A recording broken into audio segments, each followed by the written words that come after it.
Continuamos conversando con la doctora Moraima Hernández y el doctor Juan Félix García en torno al tema del dengue. Habíamos dejado una pregunta al aire. Ustedes me decían que habían tres tipos, sin signos de alarma, con signos de alarma y grave. Cuando estamos hablando sin signos de alarma, es decir, o sea, ¿qué presenta el cuerpo de la persona en ese ¿Se la momento? respondo yo?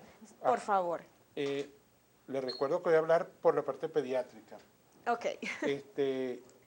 La ausencia de signos de alarma es lo que anteriormente decíamos dengue clásico. El muchacho que inicia un cuadro febril de aparición brusca, con malestar, pérdida de apetito, no se quiere parar de la cama, no quiere ni comer, y entonces eso genera la alarma familiar. Si el paciente es automedicado, como lamentablemente ocurre con nuestras mamás, tienen que ir al médico, tienen que por lo menos acercarse y no automedicar a un niño que tiene dengue.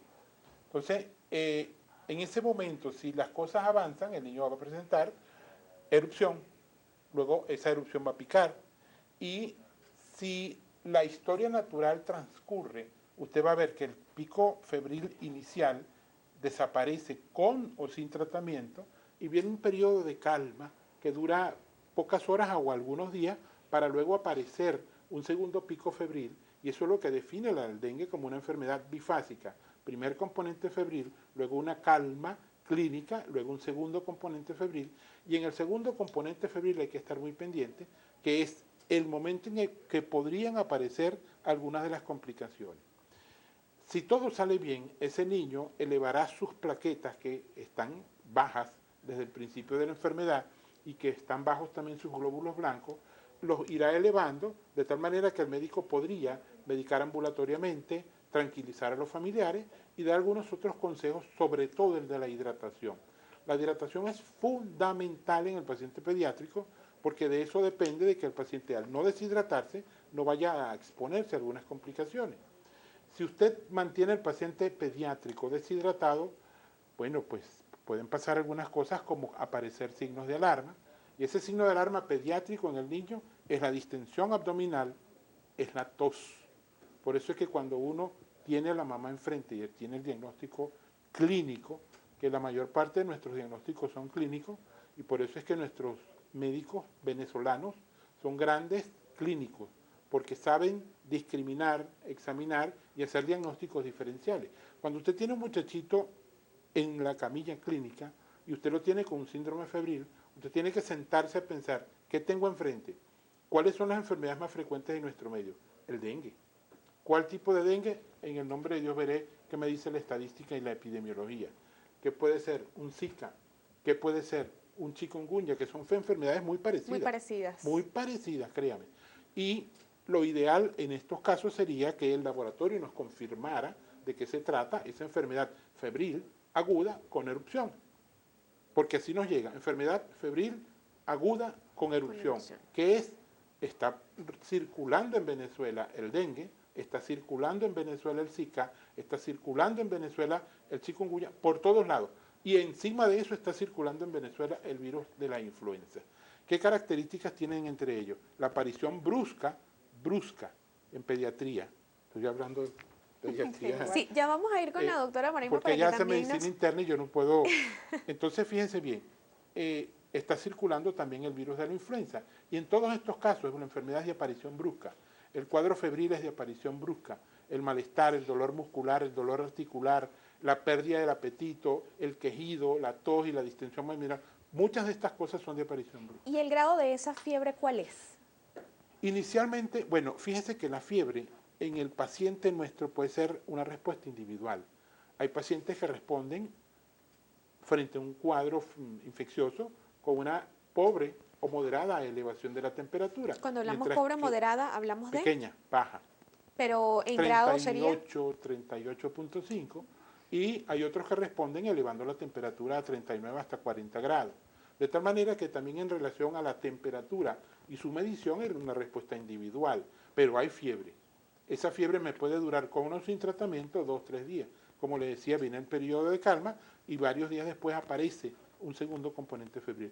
Es muy importante que el paciente pediátrico sea bien hidratado. A nosotros nos cuesta un poco conseguir que el paciente sea hidratado ambulatoriamente cuando es un paciente pequeño. Muchas veces termina uno indicando una solución parenteral para asegurar que el muchacho no se me deshidrate, porque yo tengo que evitar la deshidratación en el paciente pediátrico. Quizás en el niño o ya en el escolar o en el adolescente se me haga mucho más fácil decirle, mire, usted tiene que tomar bastante agua. Si mamá dice que el guarapo de no sé qué cosa o el agua de no sé qué cuál sirve, es líquido también.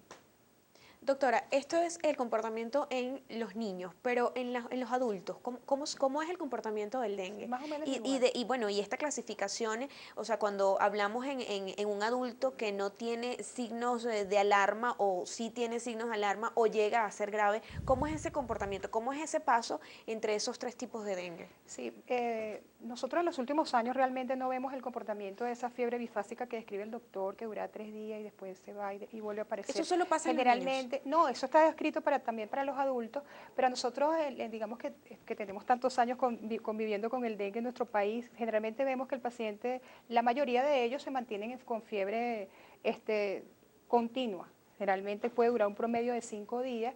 Y una cosa importante es que con respecto a la orientación que hace, porque como bien dice el doctor, tú cuando tienes un paciente con fiebre, malestar general y todas estas cosas, tienes que plantearte un plan de trabajo donde tienes que descartar todas estas infecciones que también este virus que están circulando. Precozmente le haces un laboratorio alrededor de las 48, 72 horas, y el dengue característicamente baja los glóbulos blancos muy precozmente, a diferencia de lo que la mayoría de los pacientes piensan, las plaquetas, que todo el mundo le importan mucho las plaquetas, generalmente lo que más se le baja son los glóbulos blancos, muy precozmente en el Cuando dengue. hablamos de glóbulos blancos, cuando bajan es porque hay una infección, ¿es así? O sea, ¿qué nos determina cuando hay una baja en los glóbulos blancos? O sea, generalmente los glóbulos blancos responden a cualquier proceso infeccioso, pueden ser, generalmente aumentan, los glóbulos blancos tienden a aumentar. En el dengue generalmente se produce lo que se llama leucopenia, es decir, es característico que los glóbulos blancos en vez de subir, porque además las infecciones virales se manifiestan diferentes que las infecciones bacterianas, en este caso ellos precozmente pueden bajar y le bajan mucho, y de hecho esto a los pacientes se predisponen a tener infecciones bacterianas posteriormente cuando le bajan mucho los glóbulos blancos. Y es mucho más tardío el descenso de las plaquetas, que todos nos preocupa, es mucho más tardío. De hecho, generalmente el paciente que tiene 3, 4, 5 días con fiebre, cuando el paciente se le quita la fiebre y se comienza a sentir bien, porque característicamente, como lo dijo el doctor, el paciente comienza a sentirse bien, y es en este momento que nosotros tenemos que vigilar a ese paciente, porque cuando él se siente bien puede venir las complicaciones. Es aquí donde los pacientes generalmente se deshidratan, y la característica del dengue es que el paciente, los líquidos del que normalmente están en los vasos, se extravasan, se salen de los vasos. Entonces el paciente se deshidrata, tú le das líquido, pero ese líquido se sale de los vasos y entonces el paciente se llena de líquido por otros compartimientos. El paciente se hincha, el agua se le va, digamos, los líquidos se van a los pulmones, se van al interior del abdomen, y entonces es un paciente que está lleno de líquido, pero está deshidratado. Entonces estos son signos de alarma muy importantes, y un signo muy importante que los pacientes deben estar pendientes es el tema del dolor abdominal. El dolor abdominal es uno de los primeros síntomas. Uno tiene que estar pendiente si el paciente que tiene una sospecha de dengue tiene dolor abdominal. Eso sería una de las complicaciones. Ese es un signo, el principal signo de alarma.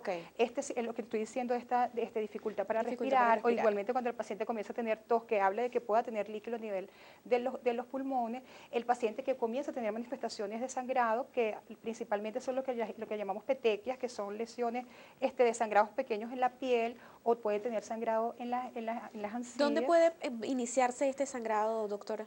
El paciente le puede llamar la atención el tema cuando se cepilla los dientes, comienza a sangrar las encías, o básicamente se lo ve en la piel. El paciente se le ve lo que llamamos petequias, que son puntitos rojitos en el cuerpo, que no es la erupción característica, sino es una manifestación de sangrado.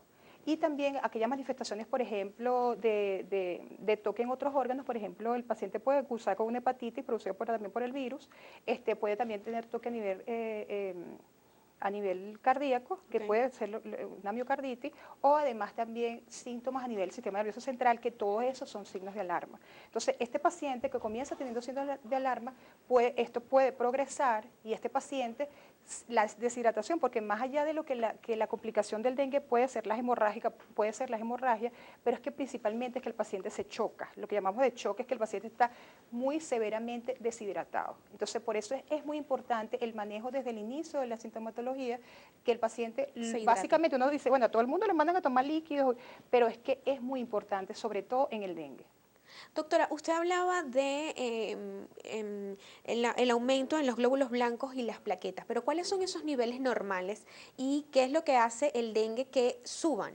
O sea, digamos, si lo normal es un número tal, cuando tenemos dengue, ¿qué vemos en ese examen que se hace de sangre, que es el examen para el diagnóstico, ¿no? Bueno, realmente el paciente no tiene que hacerse el examen él y revisar cuántas plaquetas tiene ni cuántos glóbulos blancos, porque eso es muy importante. O sea, el paciente tiene que estar consciente que debe ir al médico para hacerse la prueba. Entonces, hay unos valores que están establecidos que son por encima de 5.000 y menos de 9.000, por ejemplo, de los glóbulos blancos, y por encima de 150.000 las plaquetas, pero eso es un examen, una orientación, tiene que hacerla el médico, no es el paciente que va a ver el examen y decir, bueno, yo tengo esto bajo y voy a ir para el médico. No, el paciente debe ir al médico, porque aquí tenemos mucha costumbre de automedicarnos, y el tema de que la gente toma cualquier cosa para la fiebre, bueno, porque eso es un virus, y en el caso del dengue, yo pienso que no le estamos dando la suficiente importancia, o con el tema digamos que está de moda más el Zika. Entonces el dengue, que es una enfermedad que produce alta morbilidad, aunque la mortalidad es baja, pero es potencialmente mortal. Entonces, digamos que tiene más esta potenciación de complicación que el Zika, y entonces como tenemos el Zika que está circulando y es quizás un virus más nuevo y estamos aprendiendo, no debemos descuidar el dengue, porque sí se complica muy frecuentemente. Tenemos que hacer un corte, pero en la próxima parte quisiéramos identificar o que nos ayudaran a identificar cuál es la diferencia entre el dengue, el Zika y el chikungunya. Eso va a ser el tema que vamos a tocar en la próxima parte. Su participación es importante y también en la próxima parte vamos a estar contestando algunas de sus preguntas a través de nuestra cuenta en Twitter, Soluciones GB. Ya volvemos.